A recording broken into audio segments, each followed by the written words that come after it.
everyone, welcome back. Today I wanted to talk about the Apple Watch Ultra. Finally, an Apple Watch that could last for days. So over the past few years, I've run a couple of half marathons and a few full marathons and a couple of triathlons as well. And my watch of choice has always been the Garmin Fenix or the Forerunner. And those watches had always been reliable. And I've always wanted to try out the Apple Watch. I think the first time I tried an Apple Watch was the Series 5. And the battery life was just not great. I remember at the end of the day, I'd always have to charge the watch, and I think the next generations had some improvements. I tried the Series 7 again, and I think the Series 7 could last more than a day. So on the second day, I'd need to charge the watch again. Compared to Garmin that runs very basic apps and low resolution screens, Garmin watches could last for like a week to 2 weeks in my use case. I'd be training almost every day or every other day, and I'd still get a good battery life on any Garmin watch that I owned before. The Garmin Fenix or the Forerunner. So now we have the Apple Watch Ultra. Seeing the ads for the first time, I was a bit skeptical. We know Apple's like #1 in terms of marketing and all that, but I was yet to believe that Apple could pull off a watch that could rival Garmin. So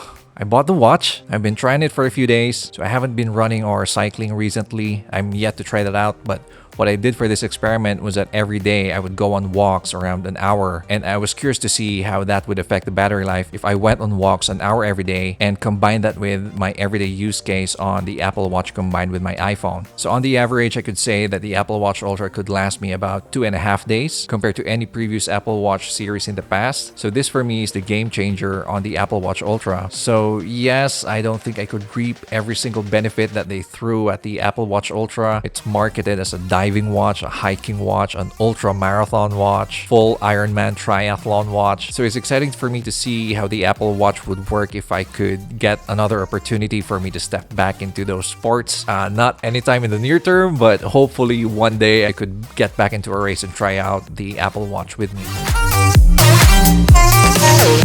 Charging time is also insane. So I usually charge my Apple Watch at around less than 20%, and I think around an hour of charging it gets me above 80%. So that for me is another plus on the Apple Watch Ultra. So I think for days that I wouldn't use my Apple Watch for any exercise or any outdoor activity, I think maybe the Apple Watch could last about 3 full days. So on my everyday outdoor walk workout, so that would absolutely make use of your GPS. It senses your heart rate, records your time, and also would record the running or walking dynamics. So I think all that combined together would of course demand for more processing power, which I think results to my case 2.5 day battery life.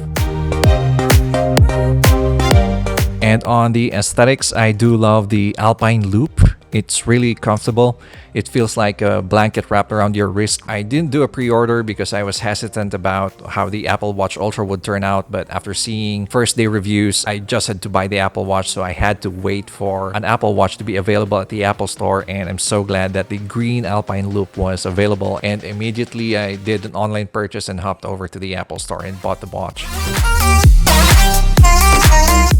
The action button has also been very convenient. It switches over to the workouts right away. So as you can see in my Apple Watch, my most recent activity here is the outdoor walk. So that's what stays on top of the cards that you see here. So a single press on the action button would immediately go to the most recent activity. Pressing it a second time while you're in the workout would lead you to segments. So I haven't been using that yet, but I'm sure that's pretty useful for training sessions when you wanted to get into like a second segment of your workout. But for me, I haven't yet used that, but it's just there, so you know. And of course, your Apple Watch faces. It's been there since day 1 of the Apple Watch series, so I do love that we have so many options right now. I just wish they could add more of the animated versions of the Apple Watches. Right now, I think there's just your Mickey, Minnie Mouse, and Toy Story. And of course, all the other wonderful Apple Watch faces are there too.